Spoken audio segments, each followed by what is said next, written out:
Bom dia, boa tarde, boa noite, pessoal.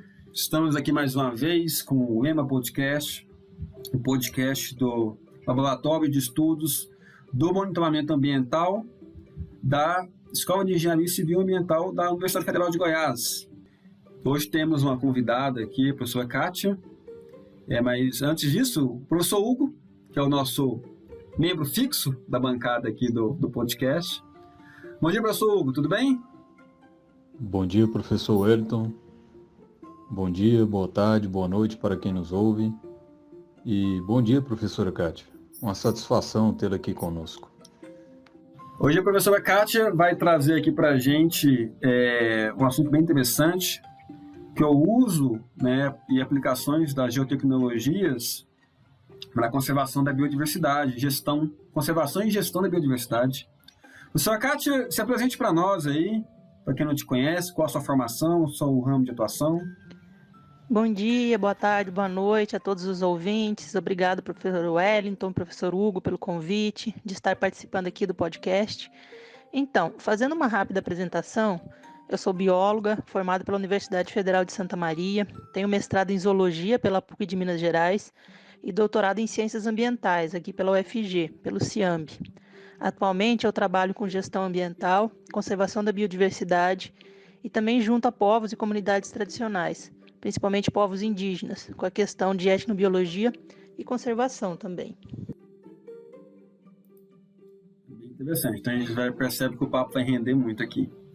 Só, Kátia, nossos ouvintes têm um perfil temos os alunos da universidade, onde o podcast alcança esse perfil acadêmico, mas também nós temos o público que não é tão ligado a alguns termos. Você poderia rapidamente explicar para a gente o conceito aí de biodiversidade? Claro, esse conceito é um conceito muito importante dentro da conservação. E, basicamente, biodiversidade é toda a variedade de vida existente na Terra. Então, engloba a ideia dos micro-organismos, esses organismos que nós não conseguimos visualizar a olho nu, até as grandes espécies também. A diversidade genética das espécies, a diversidade de ecossistemas, é um conceito que significa toda a variedade de vida que nós temos na Terra e a variação entre essas espécies existentes. Basicamente, isso. Quando o nosso foco inicial desse primeiro bloco do podcast é o uso das geotecnologias, você poderia dar algum exemplo que você julgou interessante ultimamente do uso dessas geotecnologias para essa gestão e conservação da biodiversidade? Existem muitos exemplos. Eu acho assim que as geotecnologias vêm sendo cada vez mais utilizadas para a conservação e auxiliando muito na conservação da biodiversidade. A gente pode pensar desde o monitoramento de espécies, como o uso de algumas tecnologias que a gente chama de telemetria, que é você colocar, por exemplo, um colar e uma onça-pintada em mamíferos de grande porte, e você vai verificar onde essas espécies estão se deslocando. E a partir disso, você consegue estabelecer, por exemplo, o que a gente chama de área de vida, que é onde o indivíduo de fato vive, qual é a área do território, qual é o território que ele ocupa. Isso é muito importante para a conservação. Vamos dar um exemplo que eu estava falando da onça-pintada, que são animais que precisam de grandes territórios. Mas elas também são muito perseguidas, até pelos seres humanos, porque muitas vezes você acredita que esses animais estejam envolvidos, por exemplo, em matar os animais domésticos e essas questões. Então, tem conflito com os seres humanos. Então, para a conservação, é importante a gente entender onde as espécies estão se deslocando no território, para justamente conseguir manejar as espécies de maneira mais adequada e evitar esse tipo de conflito. Então, isso é um dos exemplos aí da conservação, da utilização das tecnologias. E a gente consegue monitorar a área de vida dessas espécies, pensar em estratégias para a conservação das espécies a partir disso. Só pegando um link na fala da professora Kátia, que me veio na mente aqui agora, e também para as pessoas que nos ouvem, como é que esse monitoramento seria feito? Como, por exemplo, lá no caso da onça, a onça que tem aquele colar no pescoço, ali nós temos um sistema GNSS integrado. Então, esse sistema de monitoramento desse animal acaba que vai nos fornecer as coordenadas de onde esse animal passou durante um determinado tempo. O interessante é que dentro do geoprocessamento, nós podemos criar um mapa que chamamos de mapa de kernel ou mapa de calor, para identificar os locais aonde aquele animal fica durante uma permanência maior, ou por onde ele mais passa, né, por um caminho aonde ele permanece mais. Então a gente percebe que o geoprocessamento ele pode ser aplicado em diversas áreas. E esse é um exemplo de uma aplicação bem diferenciada dentro da área de conservação da biodiversidade. Tem alguns mapas bem interessantes que eu vejo de migração de aves, né, que o Greenpeace faz, WWF, esses órgãos, essas ONGs internacionais, eles fazem um mapeamento de fauna bem interessante. Numa escala global, às vezes, né? Não é uma coisa tão detalhada, mas você consegue ver, por exemplo, aves que migram do inverno, né, forte para um local que está outono ou verão, para elas fugirem das baixas temperaturas, e que é bem interessante. Professora Kátia, você conhece algum projeto, mais especificamente, de monitoramento de fauna aqui no Brasil, ou até mesmo de outro tipo de monitoramento de biodiversidade? Sim, nós temos vários que usam essa telemetria, como eu falei, né? Por exemplo, a gente tem projetos de conservação no Pantanal, da Arara Azul, que a gente utiliza. A gente tem algumas instituições não governamentais que monitoram também grandes carnívoros e fazem isso tanto na região do Pantanal como da Mata Atlântica, por exemplo, no Parque Nacional do Iguaçu. A gente tem monitoramento utilizando esses rádios escolares, né? Então, tem muitos exemplos no Brasil como um todo de projetos de conservação, né? Que realizam esse monitoramento de fauna. Tem vários outros exemplos também que a gente pode citar as geotecnologias. Se a gente pensar, por exemplo, na seleção de áreas protegidas, na seleção de áreas para unidades de conservação, é muito importante também o uso das geotecnologias, justamente para você conseguir fazer uma seleção de uma área adequada para conservação. Então, após a área ter sido selecionada, você tem também o uso de geotecnologias na elaboração do plano de manejo da área, que é esse documento aí que vai nortear todas as ações que devem ser feitas dentro daquela área protegida. Então, eu acho que dá para a gente citar vários exemplos aqui. Existe uma série de critérios, né, para você delimitar uma área de conservação. E hoje, com ferramentas de geoprocessamento, principalmente SIG, né, Sistema de Informação Geográfica, você trabalha com camadas de informação, você pode cruzar essas informações, né?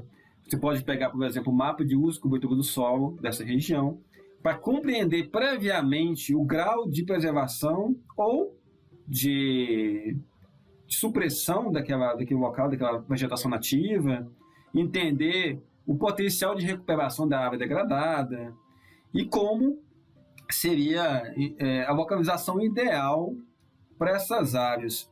Eu vi recentemente alguns estudos que mostram, né, como fosse em forma de pesos, né, matemática mesmo, critérios que se adequam ou não para atender que essa área de localização, né, a localização dessa área da unidade de conservação seja mais efetiva, com proximidade de estradas, alguns acessos, declividade, o relevo do terreno, enfim. Você conhece algum trabalho mais especificamente, Kátia, que trabalhou com essas unidades? Me lembrei foi até polêmico na época, da imitação da Serra Dourada, do Parque da Serra Dourada, lá na cidade de Goiás. Conhecido também como Goiás Velho aqui para os goianos. Você conhece algum estudo de preservação, de imitação dessas áreas? Então, na verdade, né, hoje em dia, para fazer a seleção de uma área para a criação de unidades de conservação, a gente já considera mapas que são elaborados previamente. E aí o Ministério do Meio Ambiente, ele tem elaborado para o Brasil o mapa de áreas prioritárias de conservação, né? Então, esse mapa justamente considera esses critérios que você está falando, professor Wellington, e alguns critérios relacionados também à presença das próprias espécies. Então, a gente pega essas informações dos especialistas sobre as espécies, e aí entra essa questão do endemismo, né? O que são espécies endêmicas? São espécies que ocorrem em uma determinada região ou local, que tem uma distribuição muito restrita. A gente considera critérios de ameaça, porque, como você falou, tem toda essa questão das pressões sobre essas áreas. Os remanescentes, quais são os remanescentes maiores que nós temos na região, que teria habitat adequado para essas espécies. Então, vários critérios são considerados na elaboração de mapas de áreas prioritárias para conservação. Então, quando o Estado, o município, ou até o próprio governo federal quer criar ali uma área protegida, uma unidade de conservação, o primeiro passo é observar esse mapa, para verificar quais são as áreas que são mais críticas, para você conseguir fazer integração entre áreas que já existem. Então, nós temos no Brasil uma lei que fala sobre as unidades de conservação, que é a Lei 9.985 de 2000. Ela institui o Sistema Nacional de Unidades de Conservação no Brasil, ou seja, ela fala quais são as unidades de conservação que nós temos no Brasil, que são áreas que são instituídas pelo poder público para a conservação da biodiversidade, recursos naturais, recursos hídricos, enfim. E também alguns casos que é para a proteção de modo de vida de comunidades tradicionais. Essa lei fala que no estabelecimento de unidades de conservação, nós temos que considerar todo o sistema, não apenas as unidades de maneira pontual. Então, para estabelecer uma outra área, a gente tem que verificar onde já tem uma área protegida próxima, para tentar fazer tipo um corredor mesmo, né? Você tentar ligar essas áreas, fazer com que o sistema converse como um todo, que a gente não fique com unidades de conservação como ilhas dentro do país. Então, basicamente, todas essas áreas que vão ser selecionadas, elas vão ter que seguir esses critérios de observar essas áreas prioritárias. E aí, claro, a partir do que você quer proteger, o que a gente chama de alvos da conservação, que são, por exemplo, pode ser espécies endêmicas, pode ser habitats, pode ser ecossistemas, pode ser qualquer outro tipo de recurso que represente a biodiversidade daquele local. A gente vai, a partir disso, então, selecionar uma área que seja adequada para conservar o que você está pretendendo. Então, é uma escolha bastante complexa, né? Que envolve muitos critérios, envolve bastante matemática também aí, né? Simulação computacional, enfim, para conseguir chegar numa área ideal, no tamanho e no formato ideal também. Eu gostaria de complementar. Na verdade, é mais uma pergunta, professora Kátia. Eu penso assim que as pessoas que estão nos ouvindo, alguns que são da área ou são de áreas correlatas, vão ter um entendimento do que são essas áreas de conservação. Mas tem pessoas que não vão entender muito bem isso. Podem entender, assim, de uma forma mais geral, que é uma área que precisa ser conservada. Mas que tipo de áreas são essas? Outra coisa também, que me veio aqui em mente. Você colocou aí na sua fala, em relação aos corredores ecológicos, que são extremamente necessários. A gente tem visto muito pouco trabalho em cima disso, para poder conservar ou até mesmo criar novos corredores em áreas que já estão devastadas. Eu queria que você falasse um pouco sobre isso para os nossos ouvintes, sobre essas questões. Tá certo. Primeiro, em relação ao conceito, que são unidades de conservação, ou como se chama na maior parte do mundo, áreas protegidas. Aqui no Brasil, como eu falei, a gente tem essa lei, né, a 9.985 de 2000, que fala, que descreve e dá as definições do nosso Sistema Nacional de Unidades de Conservação. E também define o que são unidades de conservação. Basicamente, de maneira resumida, a gente pode dizer que unidade de conservação são áreas que são legalmente instituídas pelo poder público, ou seja, elas têm uma lei de criação, um decreto de criação para estabelecer essas áreas. E elas servem para conservar a biodiversidade, né? Então, elas são áreas que são importantes para a manutenção e conservação da biodiversidade e, como eu falei, em alguns casos, também para os modos de vida tradicionais de algumas populações. Então, vamos dar alguns exemplos. Aqui no Brasil, os mais conhecidos são os parques. Aí nós temos, por exemplo, os parques nacionais em Goiás, nós temos o Parque Nacional da Chapada dos Veadeiros, o Parque Nacional das Emas. Aqui próximo nós temos o Parque Nacional de Brasília. Então, são unidades de conservação. Aí temos uma divisão também, né, entre esses diferentes grupos. Nós temos dois grandes grupos de unidades de conservação no Brasil, que são as de proteção integral e as de uso sustentável. As de proteção integral são aquelas que permitem apenas o uso indireto dos recursos naturais.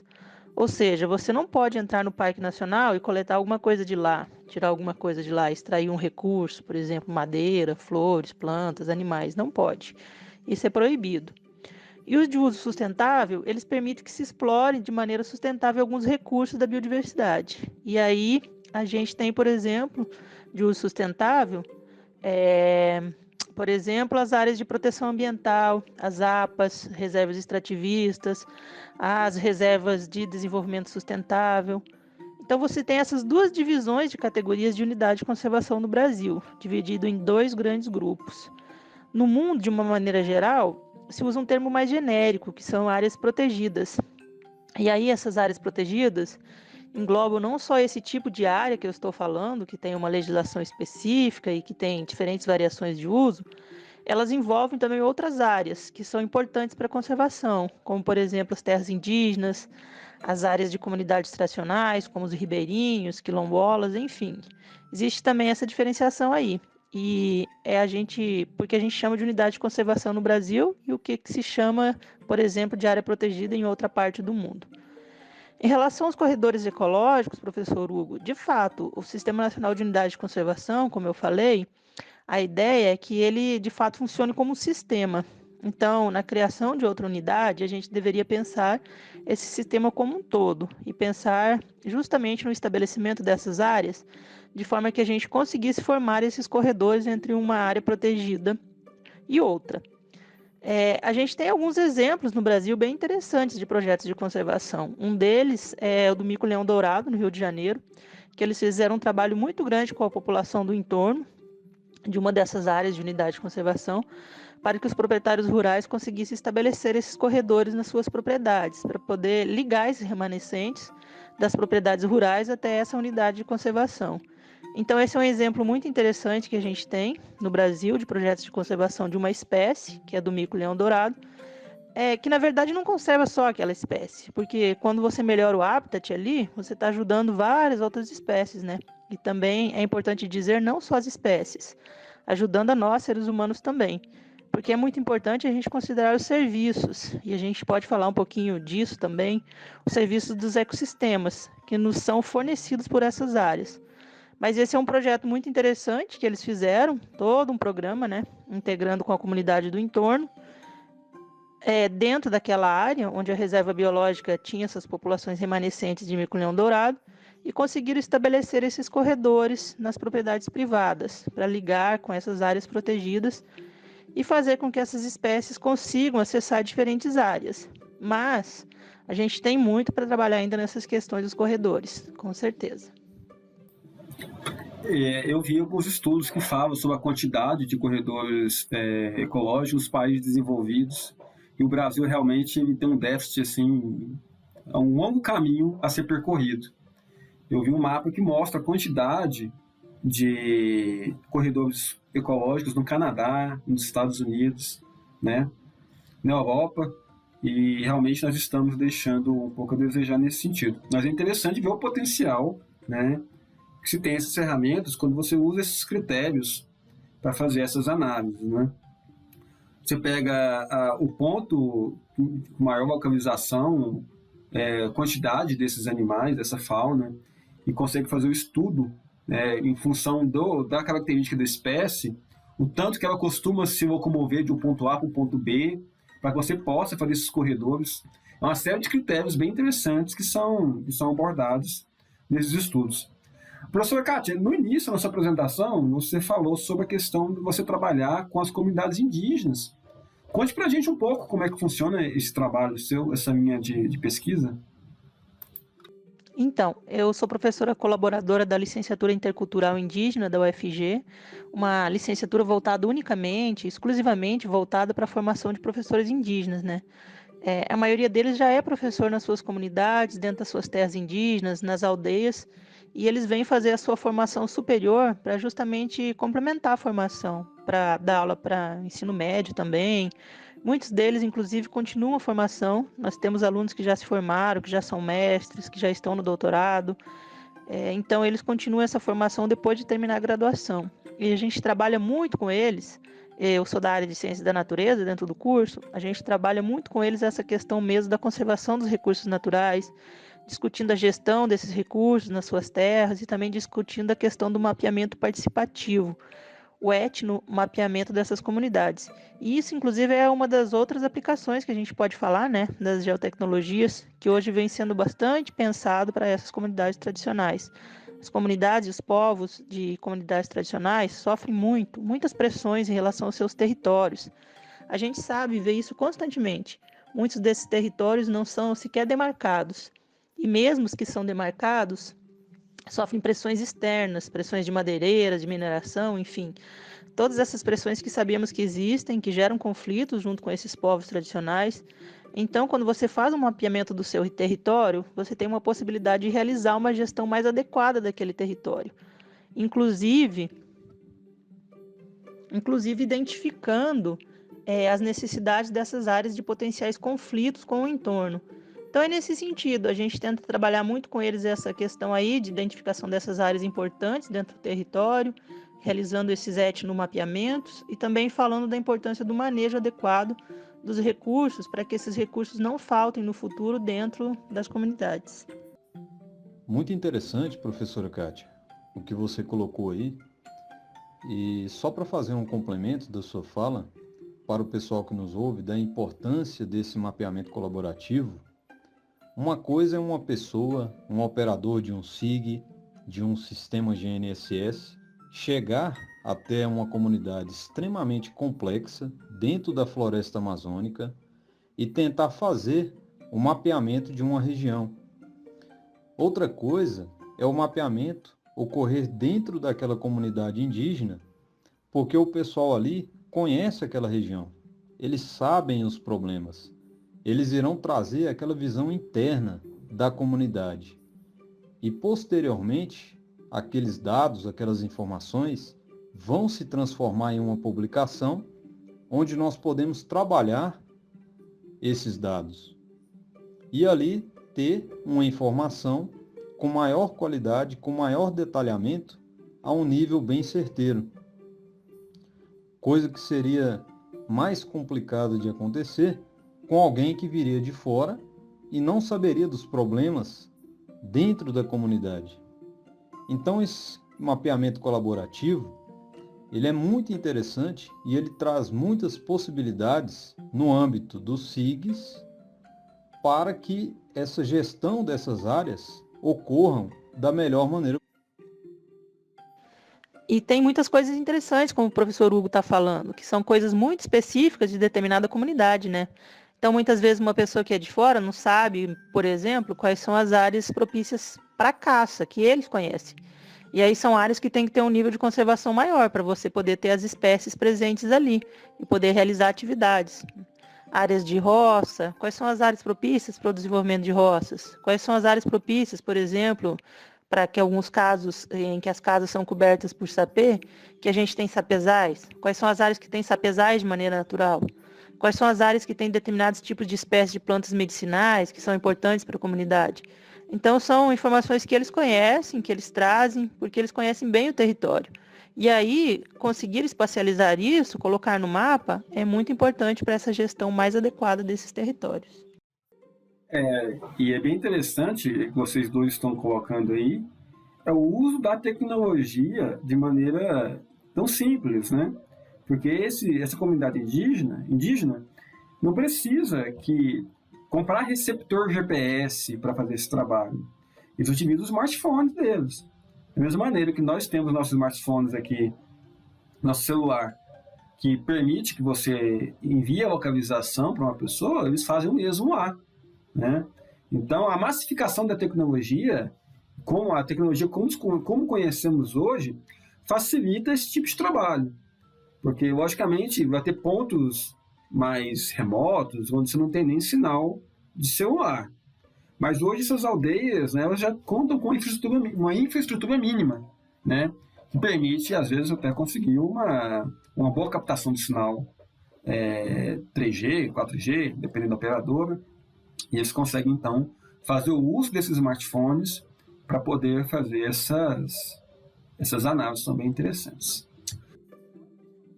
Só para complementar, professor Wellington, já que você falou disso, eu me lembrei de um aplicativo muito interessante que foi desenvolvido justamente para que esses povos e comunidades tradicionais, para que possam fazer o mapeamento dessas comunidades. Porque, como eu falei, muitas dessas comunidades não possuem território demarcado. Elas existem, mas por uma série de questões elas não estão demarcadas. E aí é como se elas não existissem. Então, foi desenvolvido um aplicativo bem interessante, e depois nossos ouvintes podem procurar, né? Que se chama Tô no Mapa, que as próprias pessoas da comunidade vão enviar as informações a respeito dessas comunidades. Então, elas registram lá o ponto, as coordenadas geográficas da sua comunidade. Elas colocam algumas informações básicas, como o número de pessoas que existem na comunidade, o número de casas. E é um aplicativo muito interessante para facilitar, né? Para que as pessoas consigam mapear essas comunidades e obter essas informações Bem disponibilizadas. interessante. O mapeamento participativo ou colaborativo, ele tem um potencial tremendo, né? E eu acredito que o poder público às vezes falha, né? Dá o suporte para essas comunidades, e eles colocam a mão na massa, né? E eles conseguem levantar. Talvez não tão detalhadamente, de forma tão detalhada como um censo, mas a possibilidade de enriquecer um banco de dados, né, com essas informações das comunidades é bem interessante. Professora Kátia, eu vou passar aqui, colocar no ar aqui as perguntas de alguns alunos que eu acho que é bem interessante relacionado a esse tema. Como o SIG podem ser utilizados para a gestão dessas áreas protegidas? E existe algum tipo de banco de dados integrado que auxilie a troca de dados e experiências entre unidades de conservação, por exemplo? Bem, essas são perguntas bem interessantes e eu acho que algumas delas nós já respondemos de alguma forma, de como os SIGs podem ser utilizados, né, na gestão de áreas protegidas. E quando a gente fala de unidade de conservação, um dos principais usos das geotecnologias, de fato, é na elaboração do plano de manejo. O plano de manejo é um documento que vai nortear o que pode e o que não pode ser feito dentro da unidade de conservação. O que pode ser feito basicamente, né, dentro dessa unidade de conservação. E dentro do plano de manejo, a gente tem a elaboração de um documento, que é o zoneamento dessa área. O que é o zoneamento? Ele é basicamente um instrumento de ordenamento territorial. Então, você divide aquelas unidades de conservação em zonas. Algumas zonas irão ter uma restrição maior de uso, devido aos objetivos de conservação, e outras a gente pode ter um uso maior. Por exemplo, em parques nacionais, tem algumas áreas que a população não pode visitar. Elas não podem ser visitadas para uso público. E outras que você já pode visitar, né? Fazer trilha, tomar banho de cachoeira, enfim. Todas essas coisas muito boas que a gente pode fazer dentro dessas unidades de conservação. Então, um dos principais usos é justamente essa questão do zoneamento dessas áreas protegidas.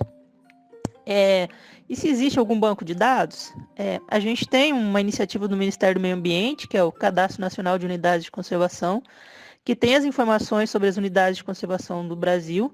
E aí eles nos trazem informações como, por exemplo, quanto de unidade de conservação tem cada bioma brasileiro, no mar, na zona marinha.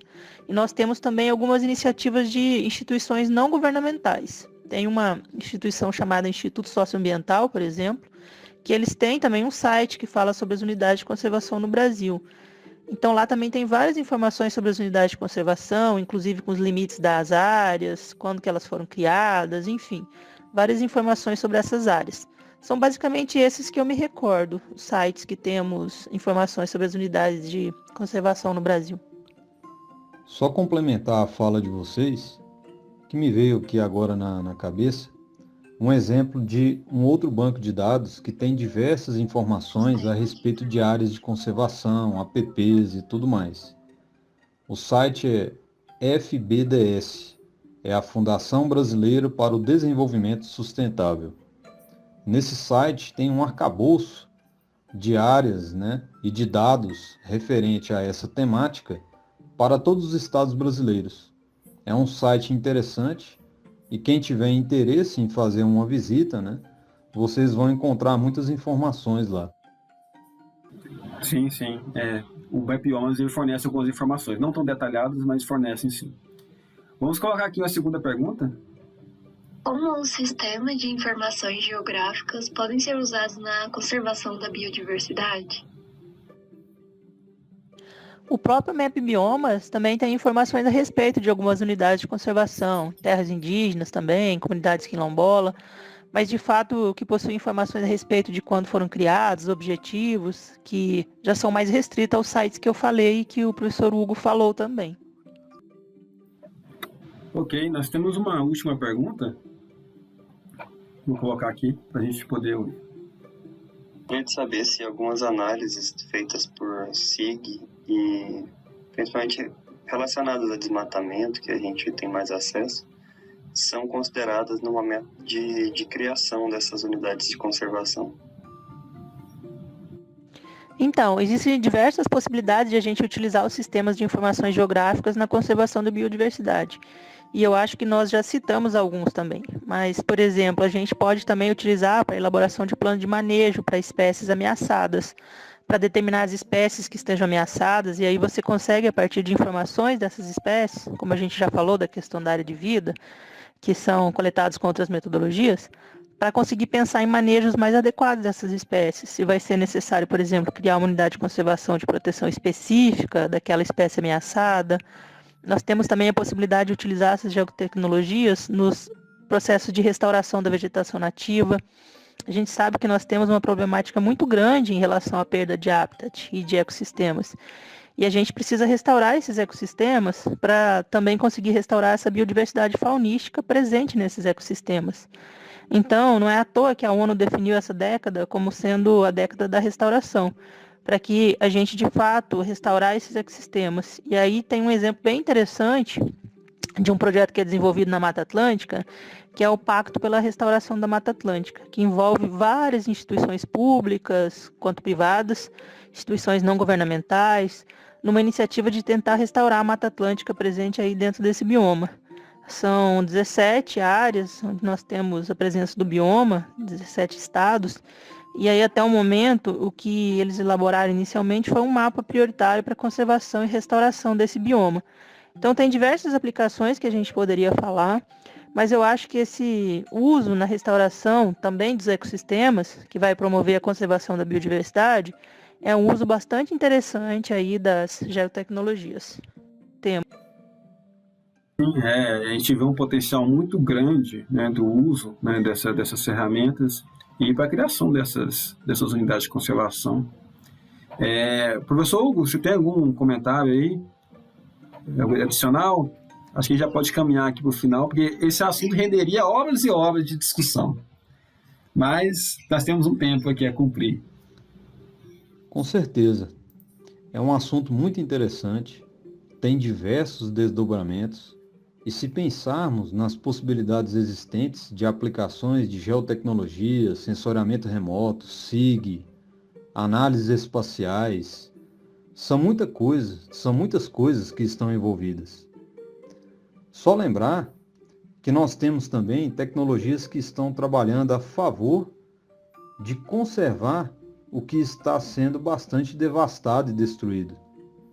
Então nós poderíamos colocar aqui, por exemplo, os drones, que vêm sendo utilizados não somente na geração de imagens, de modelos digitais de terreno, ou pulverização de lavouras, né?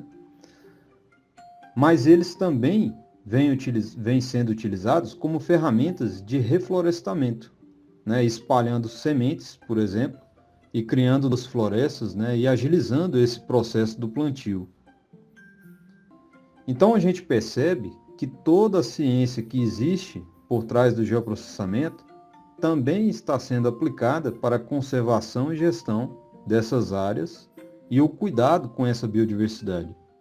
Assunto muito interessante e eu acho que a gente poderia pensar em trazer esse tema em outros momentos. A gente até falou um pouquinho sobre isso também, né?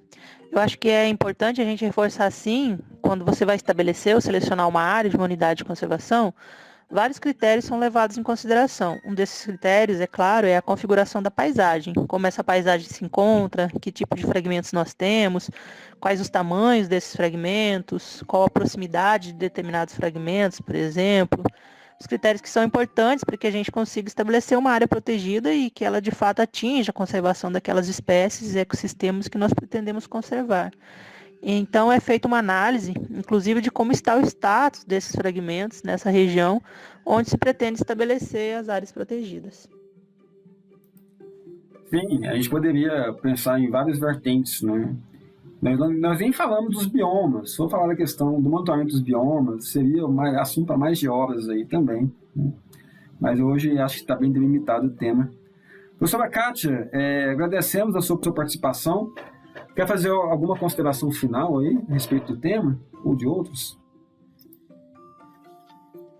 Então, eu gostaria só de agradecer mais uma vez pelo convite para participar aqui com vocês. E eu acho que, como a gente falou, né, de fato tem assunto para vários episódios. E eu acho que reforçar isso, a importância do uso das geotecnologias para a conservação e a importância da biodiversidade para nós seres humanos, que muitas vezes a gente se coloca, né, como uma espécie aí longe dos outros animais, das outras espécies, e esquece que uma biodiversidade bem conservada e ecossistemas bem conservados são importantes para o nosso bem-estar também, para a nossa vida. Acho que é importante a gente sempre reforçar isso e trazer a importância da conservação da biodiversidade para todos. Ok, a professora Kátia já fica o convite aberto aí para ela voltar no outro momento. Acredito que a experiência dela na área, enquanto bióloga, que é uma pessoa que utiliza, um usuário das geotecnologias, poderia render vários subtemas dentro desse principal assunto aí. Então, pessoal, ficamos por aqui, esse episódio de hoje. Estamos aí nas redes sociais, quem já nos acompanha sabe, mas para quem não acompanha, estamos no YouTube, no Spotify, temos o canal no Instagram, e aqui na tela estão aí todos os endereços. Voltamos aí então na próxima semana, na próxima sexta-feira, com mais um episódio, e contamos com a audiência de vocês. Então, boa tarde, bom dia, boa tarde, boa noite para todos, e até mais. Tchau, tchau. Até mais, pessoal. Até mais.